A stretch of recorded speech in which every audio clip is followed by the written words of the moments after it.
Boa noite, gente boa. Bem-vindos ao Cógito, a série do conhecimento. Estamos na temporada 6 e hoje é o episódio 14. Na nossa programação que começou em setembro e que vai acabar nas próximas semanas de final de novembro, deixámos para o fim dois temas muito curiosos.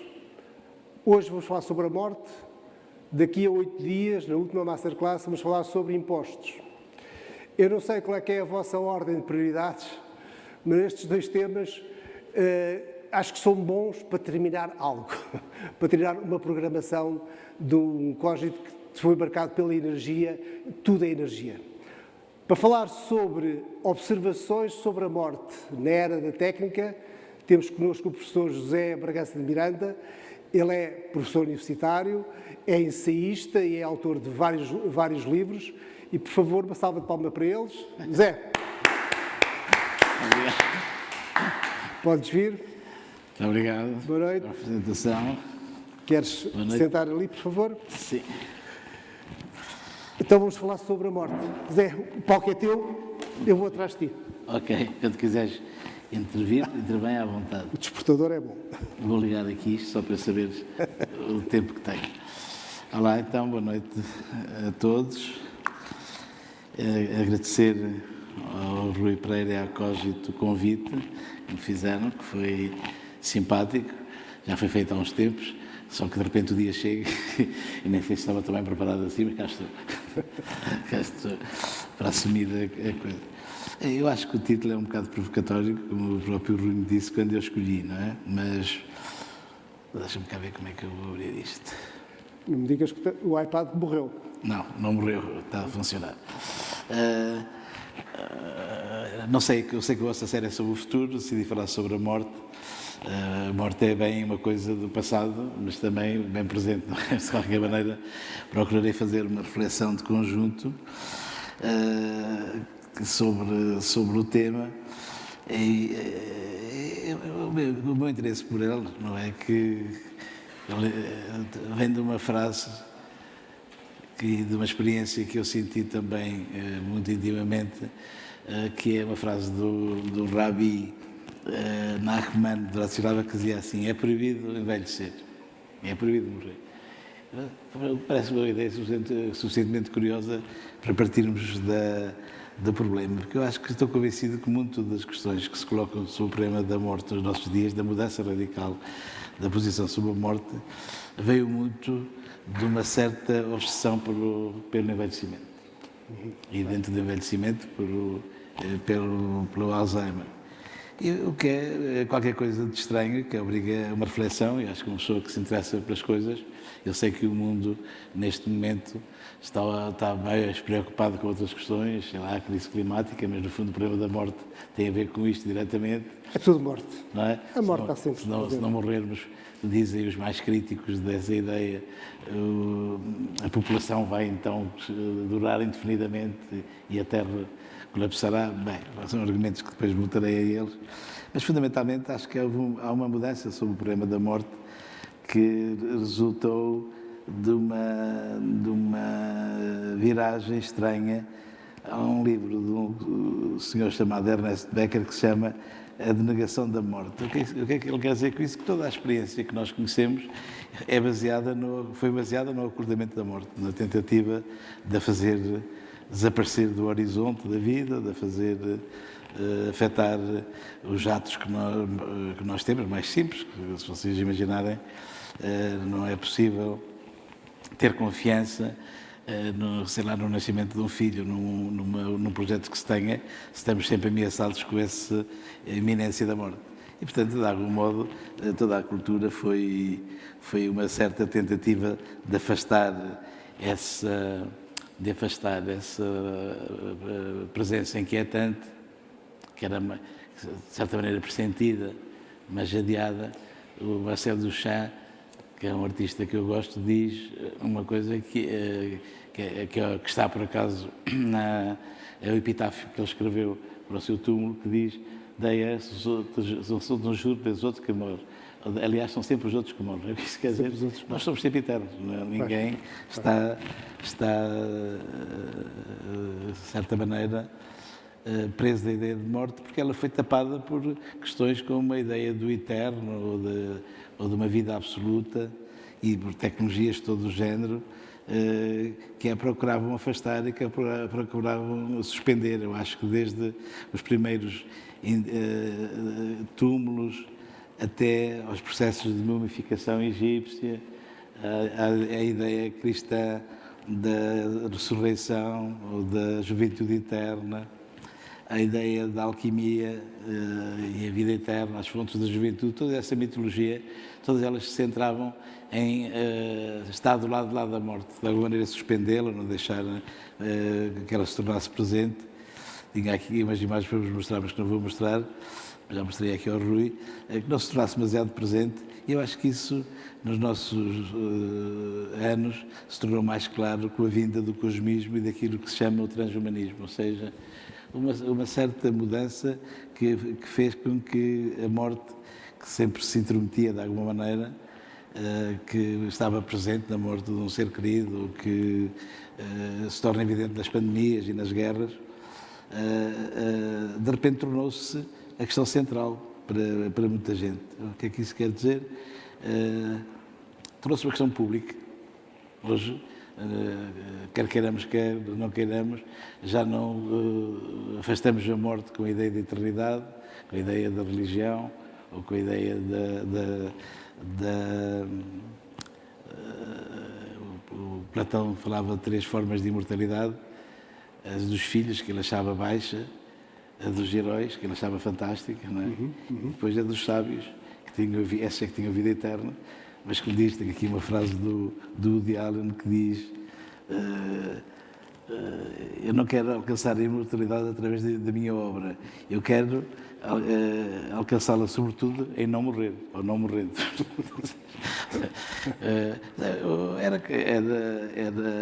Era, se quisermos, é uma questão que eu acho que só pode ser dita nos nossos dias, porque quando o Rabbi Nachman diz que é proibido envelhecer, é porque ele está convencido que na relação com esse Deus e a eternidade, a morte é permanentemente adiada, ou a morte não é o que conta, não é? Pronto, de certa maneira. Eu diria que tudo isto se estruturou em torno de um par profundamente metafísico, ao mesmo tempo altamente biológico, e depois iremos ver altamente técnico, que é o par vida-morte e a maneira como esse jogo se foi desenvolvendo ao longo da nossa história e, fundamentalmente, com a viragem que ele teve na modernidade. E é verdade que hoje nós encontramos um pouco por todo lado uma tentativa de pensar já não a partir da vida ou da origem, mas basicamente a partir da morte ou da extinção. E hoje, se vocês pensarem, não é casual que boa parte daqueles que se vão opor à questão da imortalidade tecnológica se centrem no lado da crise climática ou da extinção da vida na Terra ou da própria crise planetária, etc. E, de certa maneira, eu acho, dizer isso há um pouco, e queria só acentuar esta ideia, antes de prosseguir, tenho meia dúzia de grandes ideias, grandes não por valor, mas de grandes temáticas, que, por qualquer razão, nós entramos numa certa, como é que se pode dizer, numa certa zona cinzenta entre a vida e a morte, que acho que pode ser definida por uma espécie de iminência ou preeminência daquilo que eu chamaria a época do Alzheimer. É interessante pensar que no século XVIII e XIX há uma obsessão pela loucura na Europa. Tudo está centrado em torno da loucura. E fundamentalmente porque isso implicava a destituição do sujeito. E nós verificamos que hoje aquilo que domina a nossa relação, que é o envelhecimento e, acima de tudo, o Alzheimer, porque, como vocês sabem, há algumas pessoas que querem fazer da velhice e do envelhecimento uma coisa digna, não é o meu caso, como o Rabi, eu nego-me a envelhecer, mas fundamentalmente é essa situação de nem morto, nem vivo, nem velho, nem novo, que implica essa espécie de vida intermédia que é do Alzheimer, que parece ser o destino de todos nós e que nos leva quanto a mim, uma preocupação muito forte com essa estrutura da vida-morte que parecia que estava bem estruturada. Religiosamente, nós morríamos para depois ganharmos a vida eterna, ou na vida de todos os dias, nós vivíamos e usávamos todas as distrações possíveis para que não se pensasse ou não surgisse a morte. E de repente tudo isso se alterou e caímos numa espécie de zona cinzenta do nem morto nem vivo, onde se vai incrustar uma série de paixões, de técnicas, debates, problemas de todo o género, que eu queria pensar um bocadinho convosco. Primeira questão, ou seja, sintetizando, a morte já não é o que era. Há qualquer coisa aqui que está a mudar. Se para pensarmos nesta questão, houve algumas, isso implicou uma série de alterações importantes.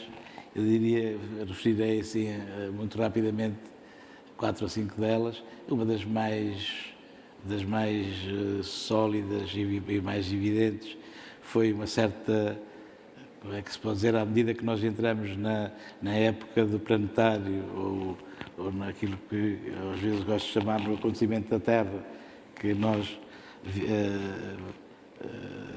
com a saída do Gagarin em 1961, que foi o primeiro homem a sair da Terra, e depois com as fotografias chegaram a nós na Apolo 11, demos conta que houve uma mudança radical. De repente, qualquer coisa que parecia que era o solo, o fundamento, impende sobre nós, torna-se preocupante, nós não sabemos como reagir relativamente a ela, e isso implicou uma espécie de decisão quase inevitável entre o jogo da história, aquilo que nós fizemos na história, que nós começamos a ver de uma maneira total, porque nós, em muitos aspectos da modernidade, tendemos a ter um espírito arquivial, tudo o que existiu entrou, vai entrar no arquivo, e tudo o que existe também, não é? Mas nesse sentido, nós temos histórias para contar sobre a história, porque já não há mais história, verdadeiramente, pensamos bem, porque a história das nações ou dos particulares teria entrado em crise, mas, por outro lado, isso ocorre porque há uma má relação com o problema da Terra, ou com o problema da natureza, e, de certa maneira, com a questão do cosmos, não é? Porque estamos a falar de coisas diferentes, muitas das nossas preocupações com a Terra tem um limite que é a abertura da Terra ao cosmos, não é? E a verdade toda é que eles estão preocupados com a Terra têm dificuldade em tratar dessa dimensão cósmica, que não é o caso daqueles que hoje defendem o fim da morte, que todos eles tendem a ser mais cosmistas do que terrenos ou ligados ao problema da Terra, não é? Ou seja, considerando... Portanto, eu quero dizer que, de repente, ficamos com 2 tarefas fundamentais para resolver, que é conseguir determinar as tarefas que nos incumbem enquanto seres criados na história e pela história, e em relação com aquilo de que nós materialmente vimos, que é basicamente a nossa carne, as nossas matérias, tudo aquilo que vem da própria natureza, que se torna visível diretamente ou tocável diretamente. Um dos casos mais evidentes é o desconforto perante o problema da carne, não é? Porque depois de muitos anos a criarmos uma certa ideia de corpo onde a carne praticamente não contava, ou quando contava é por uma falha qualquer, não é? Verifica-se que, por várias razões, ela vem à frente e se torna uma questão decisiva, como a materialidade da Terra, a matericidade da Terra se está a tornar uma questão decisiva também. Que o destino de uma e da outra seja o mesmo, seria preciso discutir, mas eu acho que essa alteração radical está-nos a levar a oposições e combates sobre a Terra e sobre a história. Eu, no meu caso, sou daqueles que acreditam, como o Hegel ou o Marx, de que o sujeito político da história é o conjunto dos habitantes da Terra e não o conjunto dos nacionais ou dos habitantes ou dos obedientes a um Estado, etc, etc. Mas, portanto, ou seja, se a ser o caso, que género de relação é possível cosmicamente com a natureza, que género de solução temos para a história, e isso de repente surgiu com enorme força, embora hoje vocês veem que o que está a ocorrer em torno da Ucrânia e da guerra, ou da pandemia, etc., parece indicar que ainda muitas das dimensões arcaicas da história estão a funcionar, mas o retorno do arcaísmo justamente é um dos problemas com que nós estamos confrontados. Não é? Podemos imaginar que a história foi uma tentativa de gerir bem a energia e a carne humana e animal, que parecia que estava resolvido e hoje ficamos como está. Aparentemente, num tempo qualquer, decidimos que a carne do outro não era para comer, no outro tempo decidimos que o conjunto de energias humanas e animais na mão de meia dúzia de pessoas não era uma forma perfeita de organizar a vida, e de repente tudo isso parece colapsar e encontramos-nos numa espécie de retorno ao mais arcaico, que é esse o destino da carne. Não é? E que se apoia num outro fenómeno, que vou ser rápido para não estar aqui a perder muito tempo, mas para mim é importante, porque tem muito a ver com o assunto que eu quero discutir convosco, que é, imaginem que se o problema da imortalidade se coloca basicamente, de algum modo, inscrevendo uma dimensão técnica qualquer, uma tecnologia qualquer, sobre o problema da carne, ou sobre aquilo que nós chamamos vagamente a consciência. Não é? Mas para isso implica ter havido uma crise essencial, que ainda hoje é difícil para nós aceitarmos, que foi a cisão que ocorreu na simbólica ocidental, que fazia com que houvesse uma espécie de ocultamento da carne e também uma espécie de ocultamento da finitude, da parcialidade, etc., não é? Através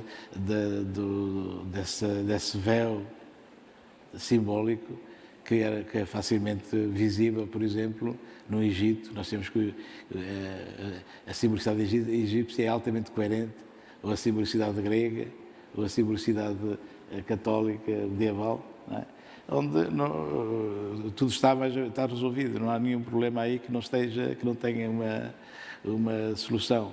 E questões graves como as da morte ou as da carne, não é, se vocês pensarem, já estão resolvidas logo no começo, não é? Os medievais, por exemplo, proibiam a abertura dos corpos, a abertura de cadáveres, a experimentação sobre os animais, mas também proibiam o crédito, proibiam o dinheiro, okay. Ou seja, o corpo, a ideia da alma era muito forte para tapar completamente a ideia do corpo, e a do corpo era suficientemente forte para tapar o problema da carne. A carne era qualquer coisa que era desprezível ou era não considerável nesse processo. E o que é que se passa? Por várias razões, a técnica moderna, nomeadamente, o primeiro exemplo que tivemos foi a fotografia, mas também o microscópio, o telescópio, uma série, depois as teorias darwinistas, as genéticas começaram a surgir, etc. As lipidologias, que surgiram também no século XIX, todos começaram a mostrar que o efeito da divisão do simbólico foi o aparecimento da matéria enquanto tal e, por outro lado, das imagens, ou das narrativas, ou das histórias separadas dessa estrutura. A história católica, que dizia que nós íamos da expulsão do paraíso, através de uma economia da redenção, iríamos para terminar com o regresso ao paraíso. Essa história que dominava bem tornou-se uma história banal, no meio de infinidade de histórias, mas e ao mesmo tempo que a matéria e a carne se separam. E essa separação implicou uma vitória da física completa na modernidade. O que é que isso quer dizer? Boa parte dos problemas com que nós estamos confrontados e das possibilidades que nós temos resultam da inscrição física sobre a matéria. As pessoas podem ter as opiniões que quiserem, mas a física quântica ou a física relativística não são perspectivísticas. O átomo é o mesmo sentido, o gene é o mesmo sentido. E o problema é quando essa potência material ocorre na história e surge na história repentinamente. Que novas possibilidades abrem. É evidente que vocês todos têm uma ideia de como é que se procura resolver isto.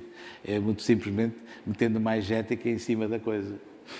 Mas o problema é se isso é suficientemente forte para a estrutura que nós temos. Não é? Portanto, eu penso que não. Os exemplos são infinitos.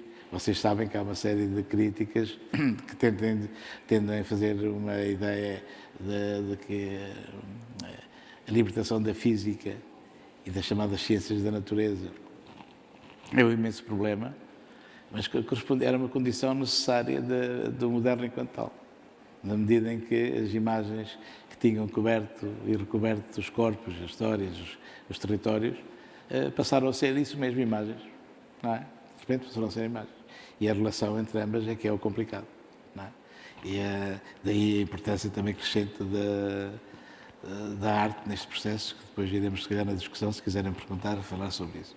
Uma outra questão, não vou perder muito mais tempo aqui, mas tenho mais duas coisas a dizer. Uma tem a ver com a tese de um homem que eu tenho admiração, chamado Hans Blumenberg, que tem publicado em português alguns livros, não muita coisa. O primeiro foi publicado por mim quando eu ainda era moço, que se chama Naufrágio com o Espectador. Mas o Blumenberg, num livro importante sobre a modernidade, diz uma coisa que eu acho que é muito explicativa de muitas das coisas por que estamos a passar. Diz ele que as perguntas antigas e as respostas antigas não desaparecem pelo facto de se terem ficado para trás. Porque se a resposta parece não ser para nós coerente, a pergunta continua, ela mantém-se nos nossos dias. O exemplo mais evidente, por exemplo, é a promessa histórica da eterna juventude prometida pelo cristianismo, ou a ideia de imortalidade da alma ou de corpos gloriosos, apenas de luz, prometidas pelo cristianismo. É evidente que depois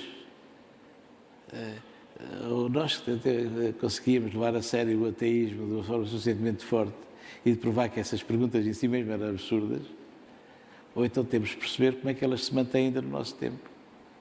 Como é que há essa imensa pressão sobre a juventude e sobre a imortalidade ou sobre o eterno. Porquê? Eu acho que o Blumenberg explica bem. Porque nada do que foi criado se perde. Para alguns, eventualmente, eles abdicam da ideia de imortalidade da alma e aceitam uma resignação com a finitude ou com a vida. Mas há outros que não. Não é? E como vocês veem, da maneira mais violenta por aí, há uma infinidade de pessoas que levam de tal maneira a sério a ideia de juventude que põe o pobre do corpo a sofrer tratos de polé, a fazer ginástica, a passar fome, a levar a operações de todo o género, a tatuar-se de toda a maneira, ou seja, o desgraçado, quer queira, quer não queira, está vergado a uma questão antiga, que é da juventude. E, noutros casos, a da imortalidade, ou pelo menos a de suspensão do envelhecimento. Evidente que eu acho que de muita maneira esses mitos antigos transformaram-se no nosso tempo em problemas importantes. Porquê? Porque há condições técnicas para pensar sobre eles e de resolvê-los. Ou pelo menos tentar resolvê-los. Ou para alguns, uns não acreditam nisso, mas uma boa parte acredita, nomeadamente os que acreditam no fim da morte, de que essa promessa respondida teologicamente ou miticamente é hoje possível responder tecnicamente. Mas porquê é que isso ocorre? Porque ninguém viu um animal que não morra. Ninguém viu um corpo pesado que não caia. Mas a verdade é que nós andamos de avião e os aviões não caem e a ideia de imortalidade hoje tem um peso sobre a nossa experiência que é verdadeiramente inesperado, se pensarmos bem. A última questão que eu queria referir aqui, duas, uma eu não vou perder tempo nisso, mas é que mas tem a ver com uma pressão tremenda que vem do darwinismo e da teoria da evolução, que vem já não tanto da ciência, mas vem da nossa mitologia sobre a ciência, que há uns anos foi feito, quando foi o centenário do livro do Darwin, tornou-se claro um problema, que era, por várias razões, nós, através da teoria da evolução, da genética e do programa Genoma, demos-nos conta, ou começamos a dar-nos conta, das regras com que era feita esta coisa chamada ADN, ou DNA. De repente sabemos como é que aquilo é feito. E foi um momento interessante de debate, e nele vocês sabem que a importância que teve o Richard Dawkins, que é dos contemporâneos mais ferozes da arenista. Exatamente, uns cavaleiros do Apocalipse. Não, Sim, esta expressão. o relojoeiro cego, onde ele é totalmente darwinista. E, no fundo, se coloca a seguinte questão. Quando nós conhecemos as regras, quando nós sabemos como é que isto, que está condenado ao envelhecimento e à destruição, é feito, o que é que sucede? Eles dizem, é para sabermos, temos curiosidade, queremos saber. Outros dizem, é para mudar, conhecemos as regras, podemos mudar o jogo. Portanto, e se vocês pensarem, isso tem muito, cruza-se muito com essas possibilidades novas físicas, neurológicas, computacionais que surgiram. Não é? Porque é verdade que foi, por exemplo, a capacidade computacional que temos para determinar o genoma humano, fazer um mapeamento do genoma, que permite hoje pensar que é possível seccionar, alterar, traduzir, introduzir novos elementos através dos vírus, das bactérias, do reino. É? Ou seja, alguns assustados dizem que pare-se aí já.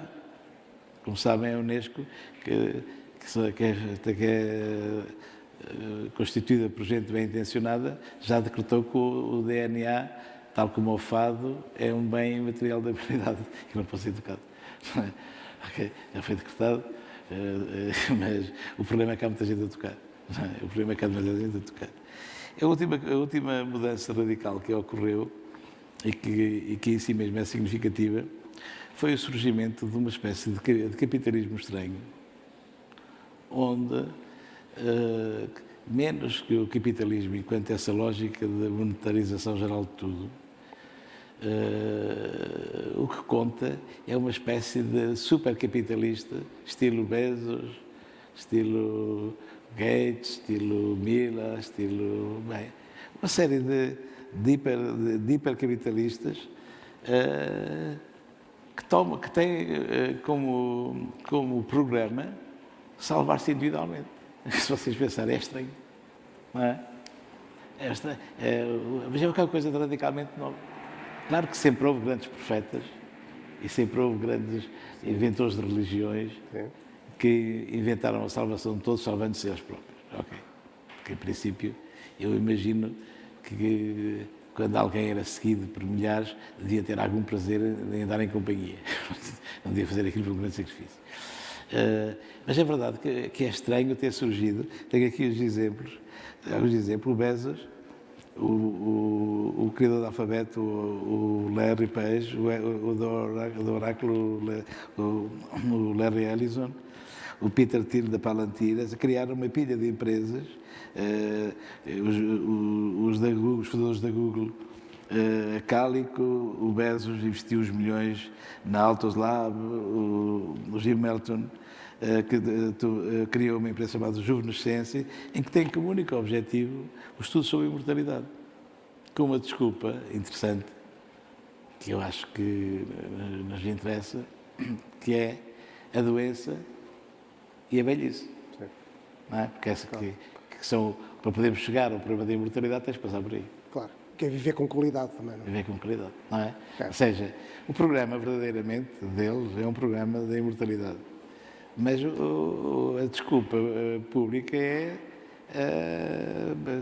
minorar as doenças, nomeadamente as hereditárias, desenvolver uma série, aumentar a esperança de vida, diminuir os efeitos catastróficos da velhice, por exemplo, o Alzheimer, etc, etc, que são efeitos que nós temos que pensar que são verdadeiramente importantes. Não é? Para quem não é religioso, temos que reconhecer que, como diziam os antigos teólogos, que o envelhecimento é um escândalo. Não é? Não há ninguém que possa achar que o enfeiar-se, o enrugar, o autodestruir-se e o tornar-se demente seja um destino aceitável. Não é? Ou seja, que seja o nosso destino. Para quem não é religioso, há qualquer coisa que se passa aí que merece ser pensado e tem que ter uma resposta. Para quem é religioso, o problema não se põe, porque já está resignado a isso tudo. Não é? Portanto, o problema é que este mundo já não tem as condições da Idade Média de uma universalização do religioso, ou de uma universalização de qualquer princípio, seja qual for, por várias razões, porque são conflituais entre si. cito só uma frase do Ian Tallinn, que foi um dos fundadores da Skype. Eu penso que a morte involuntária é claramente má moralmente, o que faz que a procura da longevidade seja uma coisa moralmente nobre na qual nos devemos comprometer e empenhar. Não é? Ou seja, verdadeiramente é essa a questão mesmo. Isso implicou uma série de transformações importantes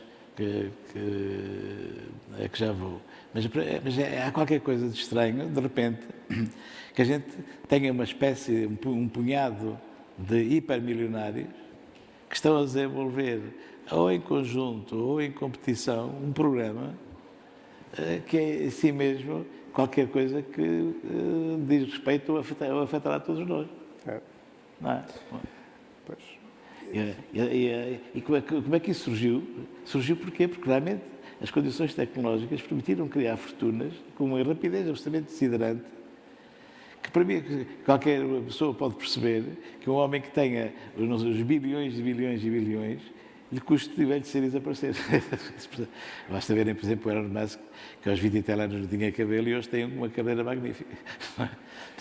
Essa será a maior das injustiças, que é os ricos não morrem, os outros todos podem morrer. Não é? Isso é uma das conclusões onde eu quero chegar. Não, mas vamos chegar. Só dizer que, apesar de tudo, esta coisa que veio com pezinhos de lã, como foi o envelhecimento e a doença, e para mim o envelhecimento não é uma coisinha, o pezinho de lã, embora eu não sou daqueles que eu aceito a biopolítica moderna, que separa os corpos em novos, adultos, velhos, e depois que morrem. Acho que isso é uma biografia que a minha gata também tem, com a qual ela convive bastante bem, mas acho que nós temos de fazer um bocadinho melhor que isso. Se a biografia animal não é o nosso destino. Portanto, eu nem sei bem o que é isso do envelhecimento ou da velhice, desse ponto de vista. Porque eu não aceito que a história seja feita, que a nossa vida seja feita por esses patamares fotográficos dos jovens, adultos, velhos, mortos, etc, etc, etc. Isso é justamente o mau caminho que seguiu uma parte da biopolítica. Mas o que é certo é que nós encontramos já muito cedo na ficção científica e na como é que estou? Estou bem? Estou mais ou menos bem. Vou começar a acelerar. Na ficção científica, mas também em alguns dos mais radicais da filosofia e do pensamento técnico e também do pensamento político, os cosmistas russos. Eu estou a falar do caso do cosmismo soviético, russo, não é? Do Fedorov.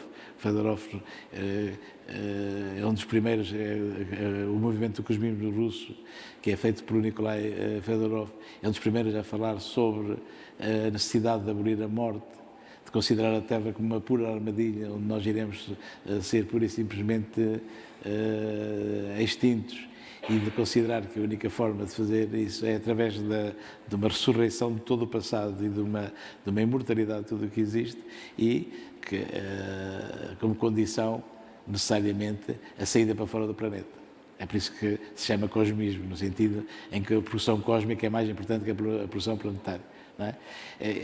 Estranhamente, hoje o cosmismo está a retornar por muitas razões, mas esse programa, que era um programa com o qual o Partido Comunista da União Soviética não se sentia confortável, era o programa que alimentava em profundidade toda a aventura e os engenheiros do esforço dos astronautas soviéticos, mesmo na altura mais materialista do processo.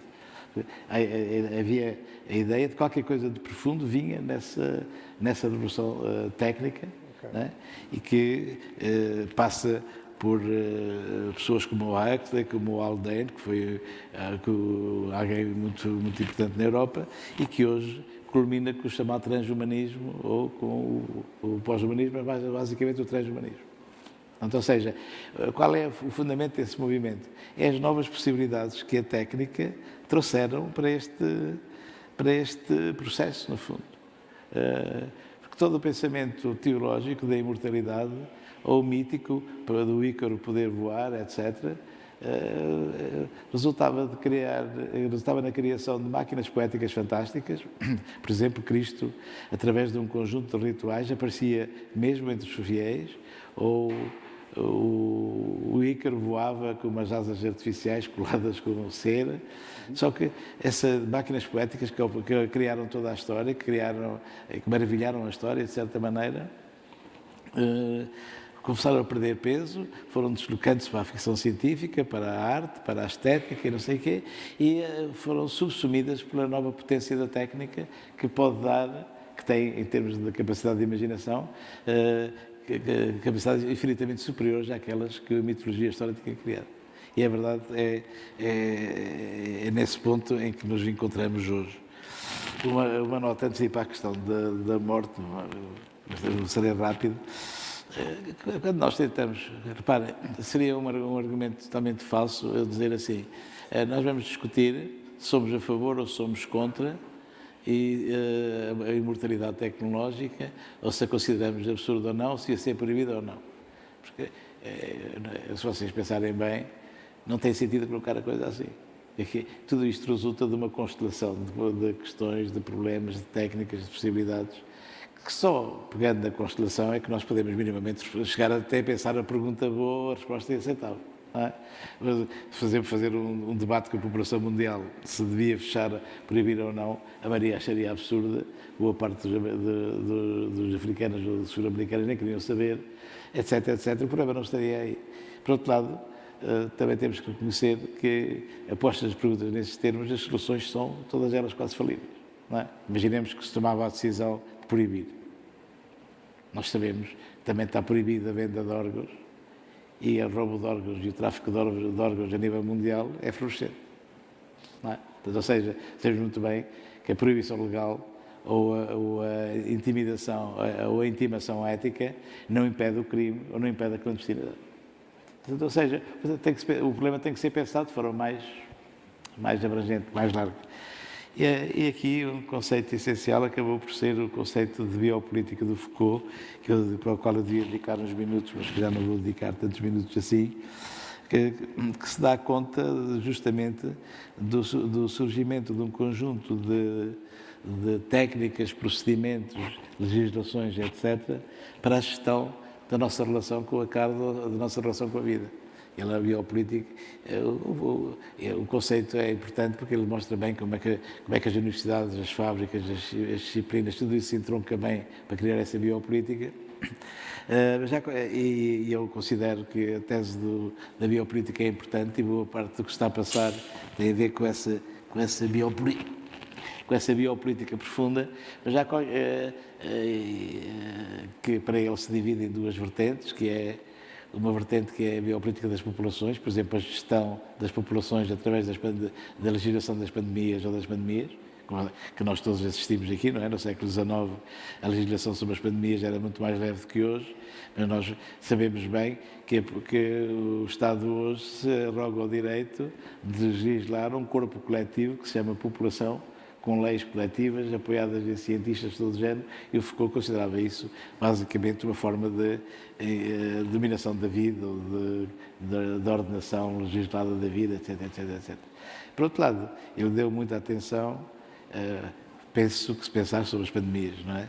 Como vocês imaginam, há aí problemas de todo o género que não vou agora entrar, mas que são altamente instrutivos, não é? Altamente instrutivos. Porque a ideia da biopolítica da população exige a criação de um corpo fantástico que é a população. É por isso que alguém se sente no direito de dizer que milhões devem ficar em casa ou não. Podem sair ou não. Podem trabalhar ou não. Bem, vejam o que está passando na China hoje. Não é? O modelo chinês seria o modelo da biopolítica por excelência. Não é? E sempre, claro, para bem de todos, para bem da humanidade, para impedir os males particulares, etc, etc, em que dentro desse utilitarismo baixo da biopolítica, todos os direitos individuais devem se regar a uma utilidade coletiva que ninguém sabe qual é, a não ser aquela que o Estado interpreta, diga-se passagem.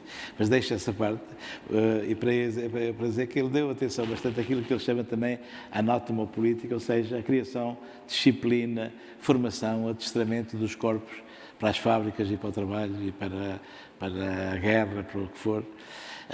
Qual é o problema da noção de biopolítica que o Foucault tem? É que está demasiado centrado no problema da lei e fundamentalmente no problema do Estado e da dominação por Estado. E se for verdade aquilo que eu vos disse, que nós temos sobre, por exemplo, o hipercapitalista, o que nós estamos hoje confrontados é com uma espécie de privatização do biopolítico, que não aboliu a outra, que se incrusta na outra, porque na verdade toda, não há uma política do mas na verdade toda é que ela joga profundamente com a biopolítica do Estado e por várias razões. Vejam, por exemplo, a questão das vacinas, não é? E das patentes, torná-las públicas, não torná-las públicas, etc. É um jogo, ao mesmo tempo, altamente privatizado e um jogo sustentado numa espécie de utilidade geral. Não é? Portanto, ou seja, há problemas de todo o género. Essa previsão o que é que implica? Implica que, em princípio, alguns indivíduos, e se calhar que todos nós, temos o direito de ter uma resposta pessoal à questão.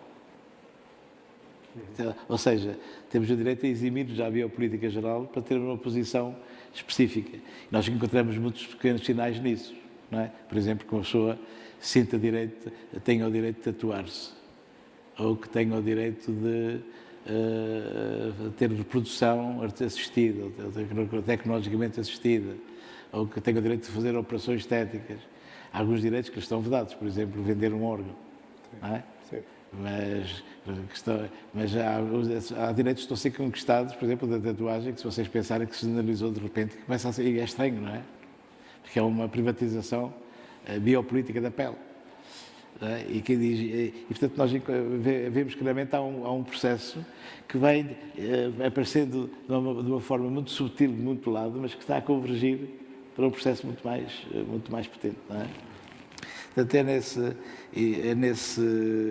nesse caso, é neste extremo que eu poria o problema dos esforços atuais para abolir a morte. Ou seja, para mim,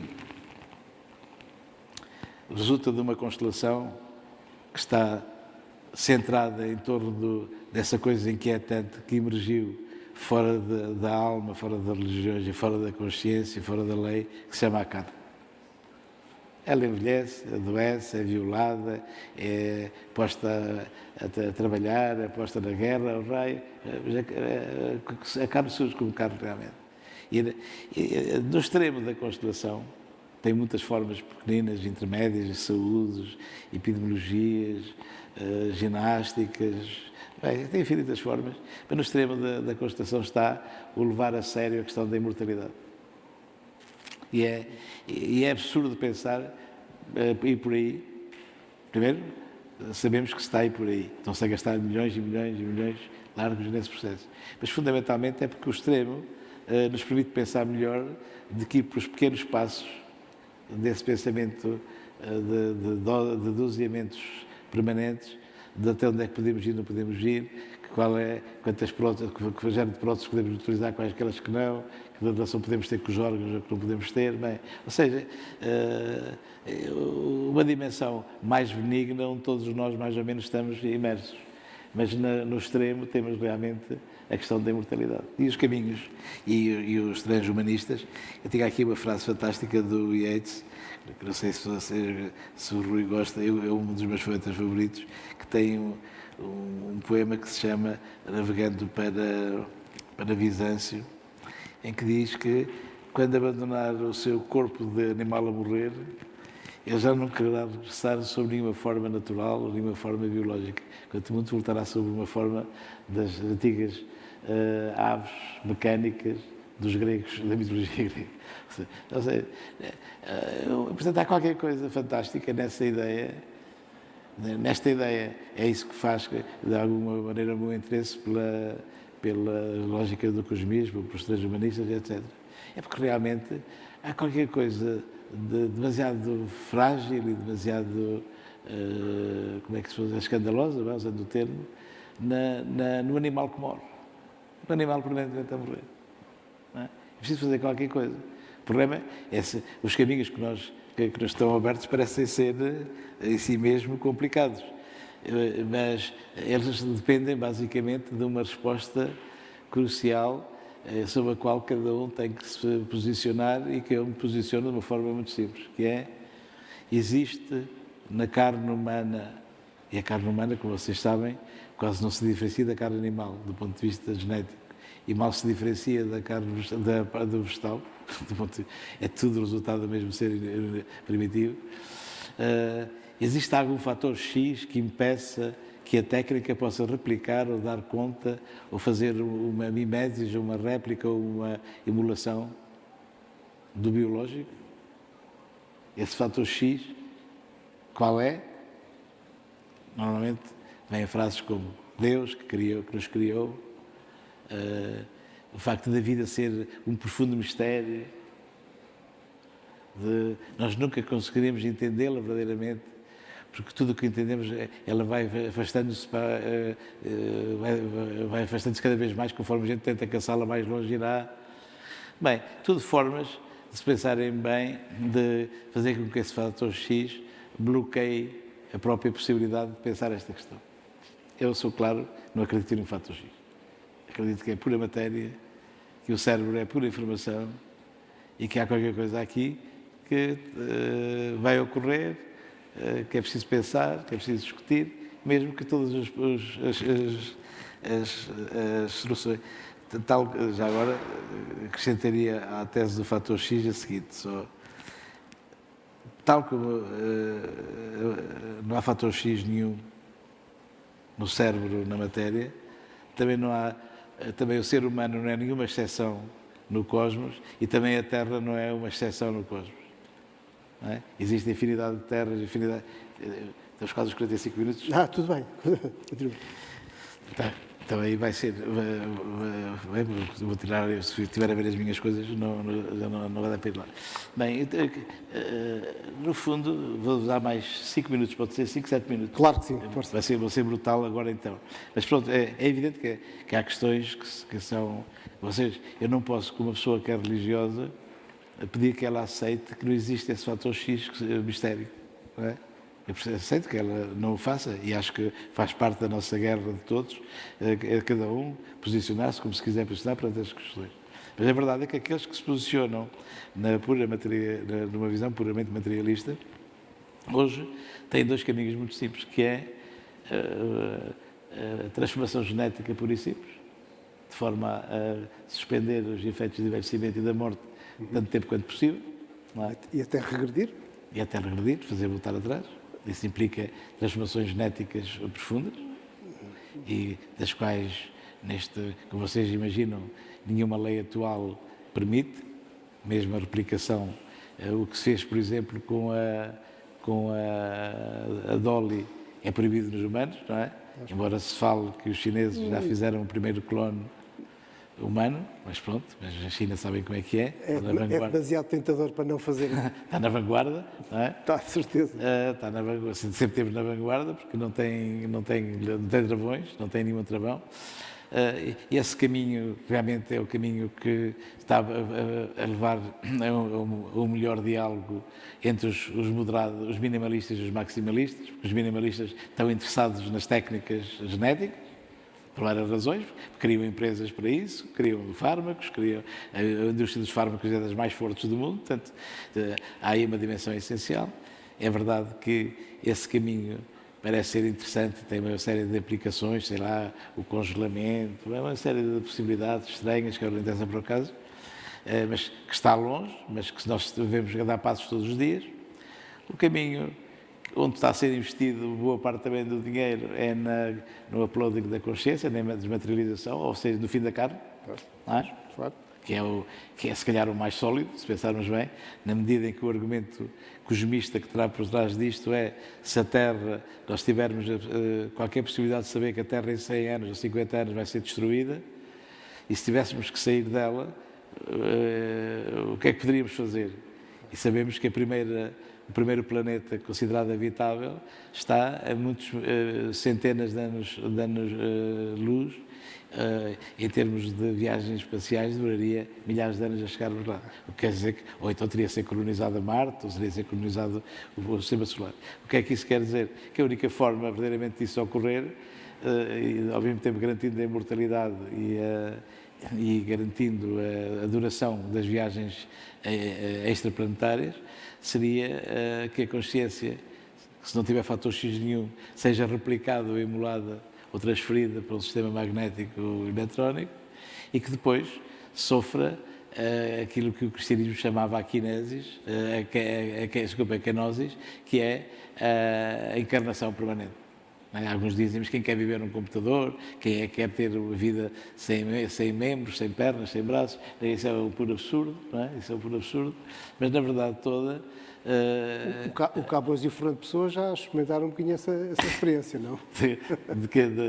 De serem eternos. Sim, mas são eternos. Embora, são eternos, mas... do nosso ponto de vista, do ponto de vista deles, não sei se... Sim, acho que do ponto de vista deles estão...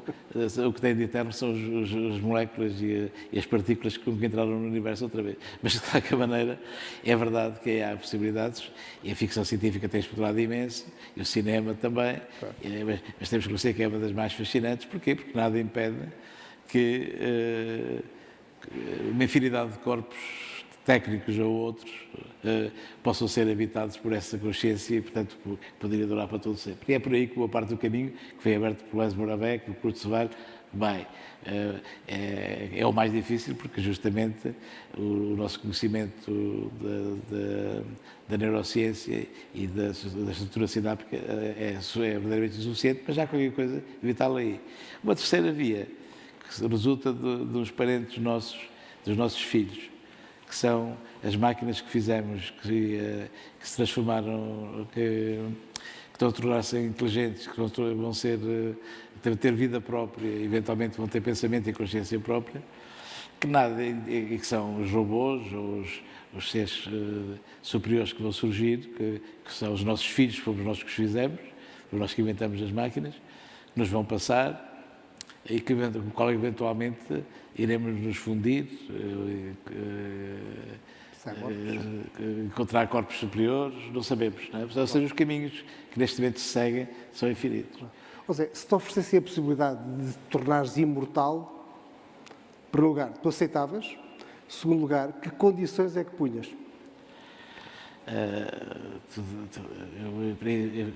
Primeiro, não sei, bem,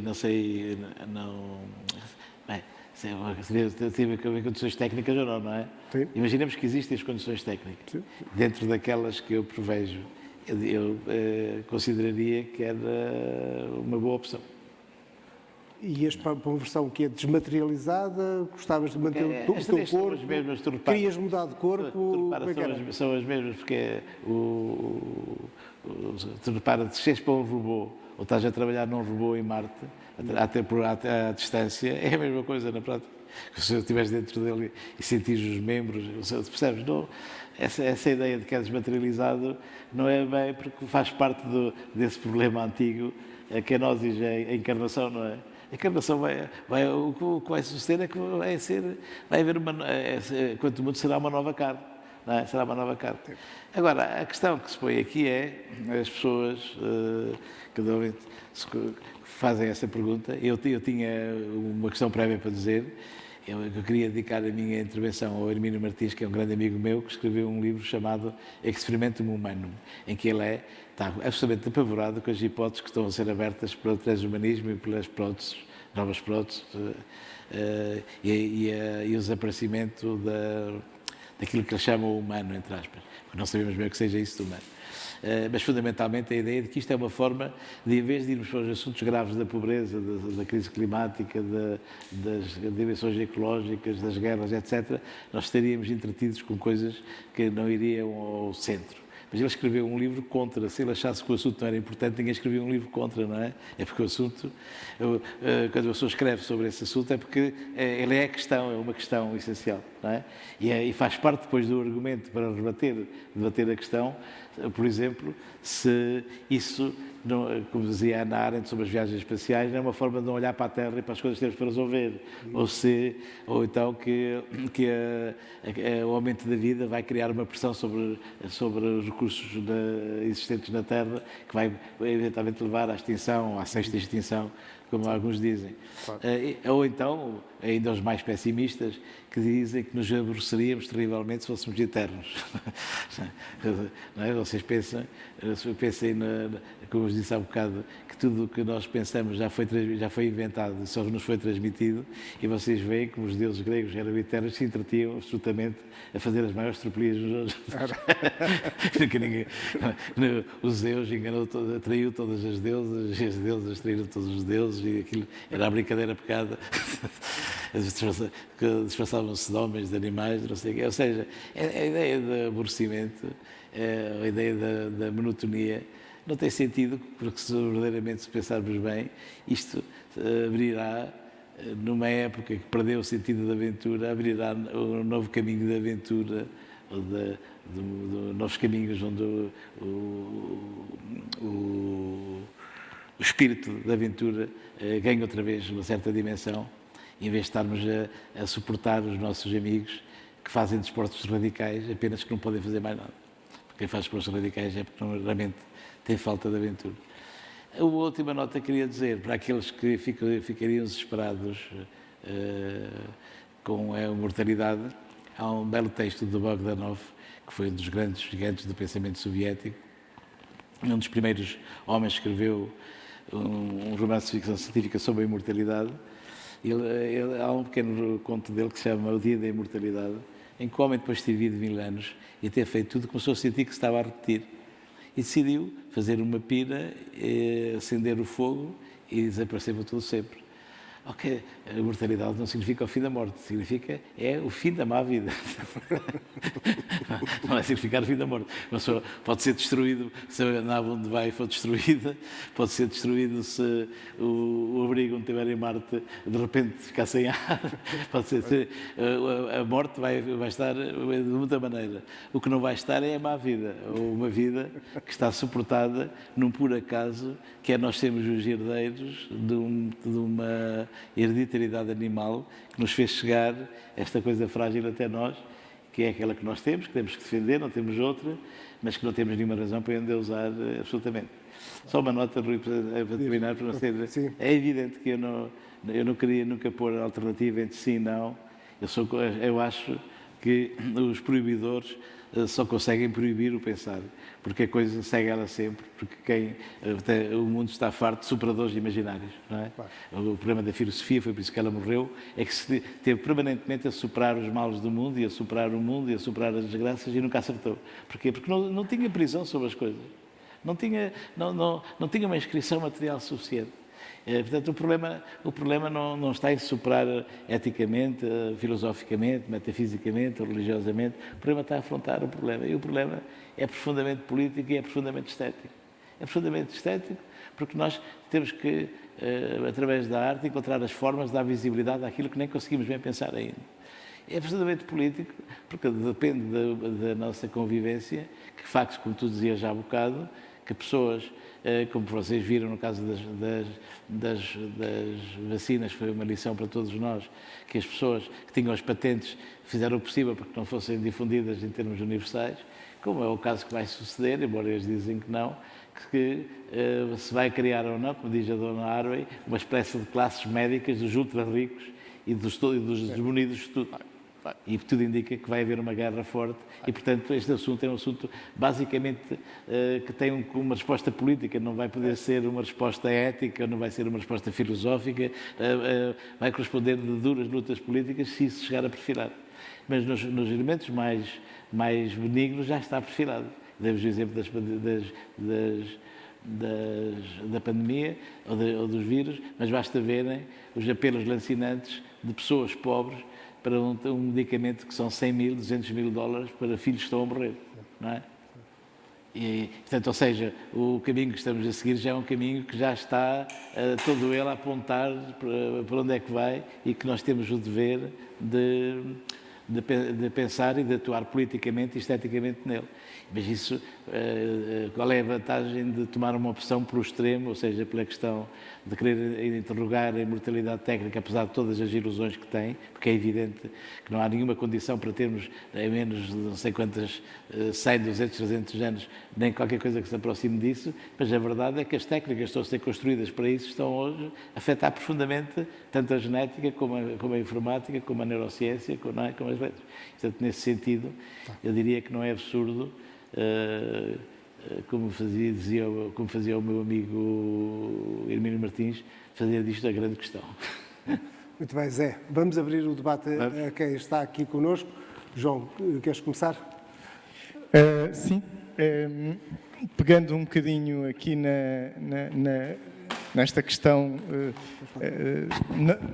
política, ou seja, imaginando que não vai existir esse problema, que se vai superar e que se vai conseguir avançar, não na imortalidade, mas pelo menos na longevidade, ao ponto do tempo de vida ser muito ampliado.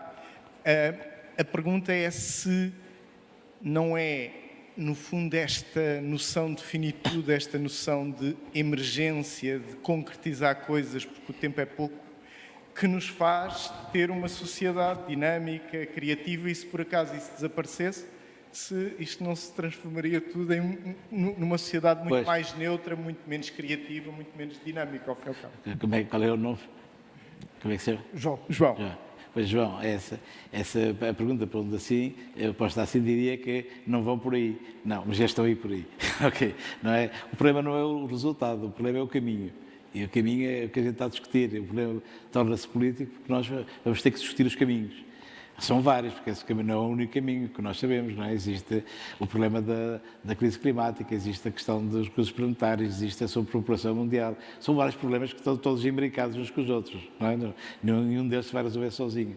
É evidente que a isso suceder não teríamos tempo para nos aborrecer, porque o universo é extenso, tem quase 100 bilhões de anos-luz na horizontal, não é? 100 bilhões de anos-luz. O que é que isso quer dizer?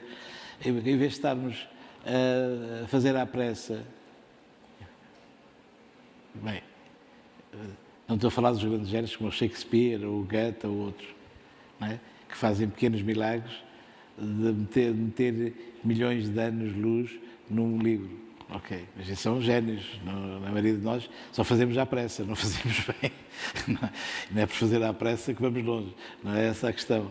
Eu diria que no momento em que nós estamos preparados para fazer, é o momento em que já estamos a ficar velhos, e uns ficam dementes, outros ficam com Alzheimer, ou ficam trópicos, etc. Não é? Eu diria que, quando digo que novas aventuras virão, é porque nós perdemos a noção da aventura. Nós, basicamente, respondemos às urgências do momento e da sobrevivência, mas não estamos numa política verdadeiramente de vida. Não é? Portanto, aqui a pergunta que o Rui fazia, podia-me fazer assim: se pudesse ir para Marte, no meu gabinete, tenho um imenso mapa de Marte. Se pudesse ir para Marte, só que eu não tenho idade para ir. Porquê? Porque acho que há aventura ali a fazer. Há ali coisas a fazer, não é? Como se quisermos explorar os oceanos, há muita coisa a explorar. Mas ia mesmo que não tivesse a perspectiva de voltar? Completamente. Precisava voltar para quê? A gente vai voltar para onde? Já saí de Chaves, não vou voltar a Chaves. É que se calhar viver em Marte não é propriamente agradável. Não sei, mas não seria... Ir e vir... Mas não seria uma aventura? Não seria uma grande aventura, não é? Não temos tantas aventuras ainda, porque, como eu dizia há bocado, eu vejo como desgraça jovens ativos aos berros a gastar energia, porque já ninguém quer a energia deles para nada, aos berros, nas noites, no futebol, etc., ou em desportos radicais, ou correrem 10 horas por dia. Bem, a tropelia que fazem um corpo já sem destino, porque aquilo já é... Porque houve um processo histórico grave que foi toda a energia dos mundos foi coletivizada na mão de meia dúzia de grandes déspotas que as utilizaram para as coisas mais absurdas. Mas com a vinda das máquinas, a nossa energia tornou-se inútil.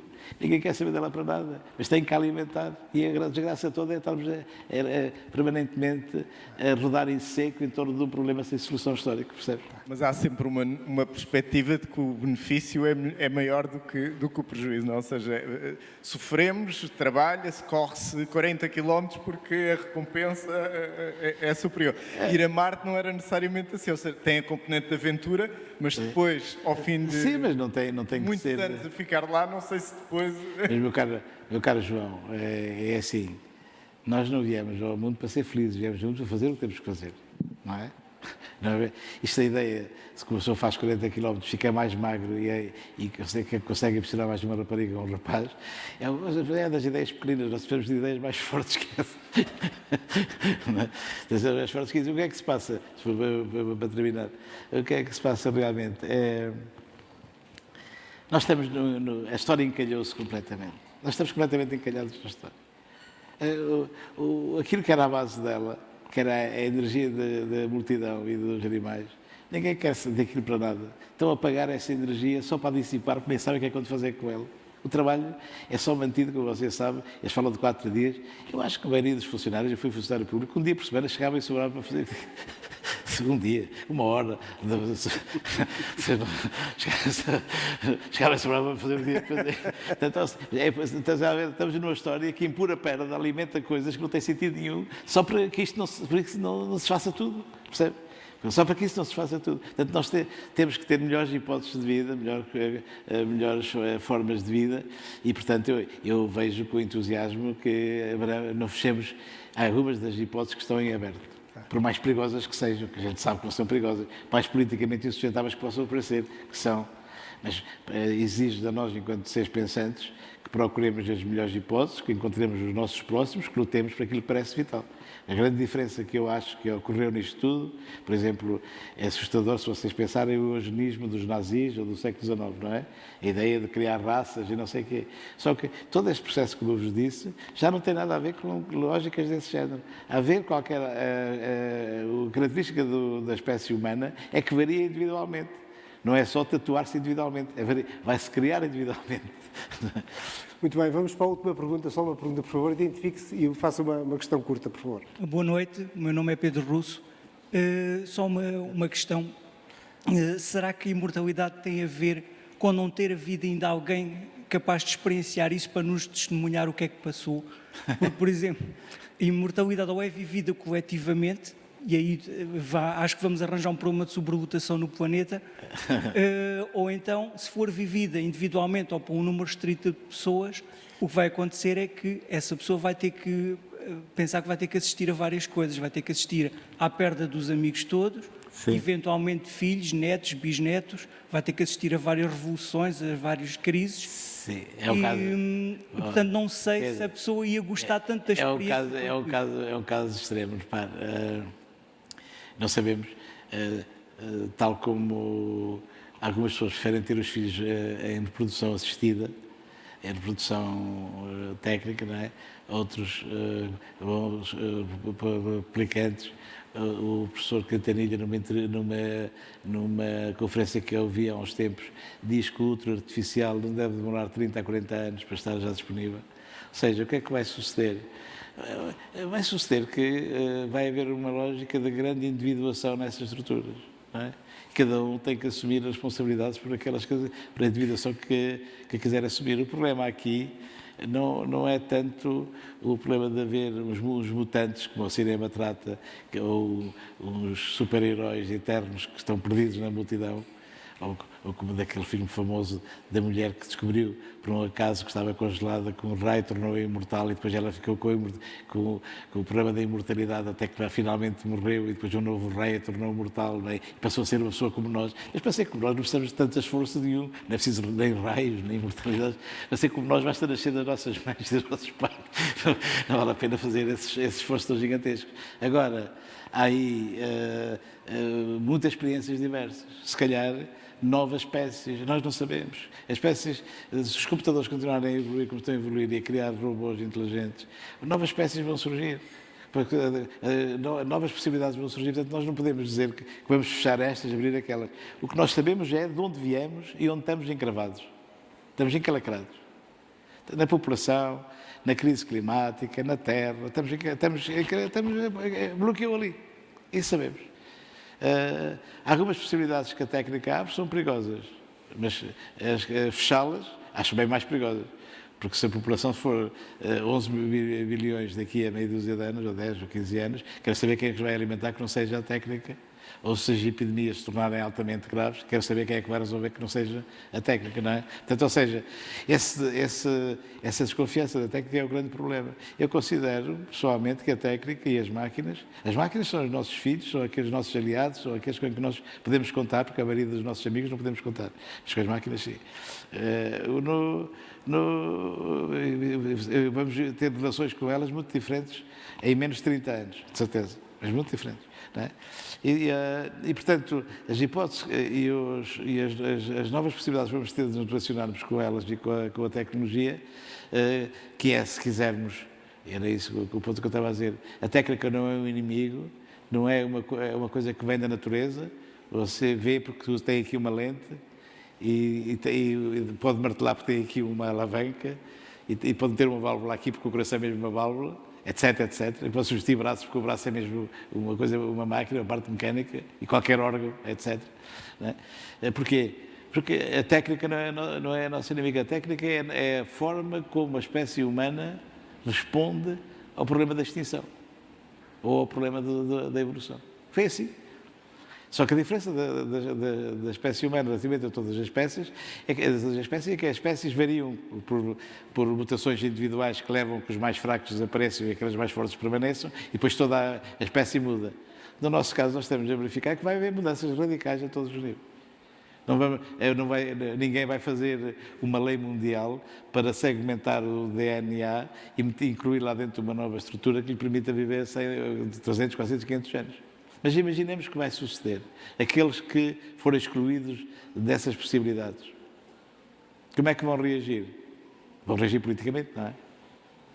Portanto, o problema é um problema de responder às hipóteses que se abrem, não as fechando, porque fecharmos-las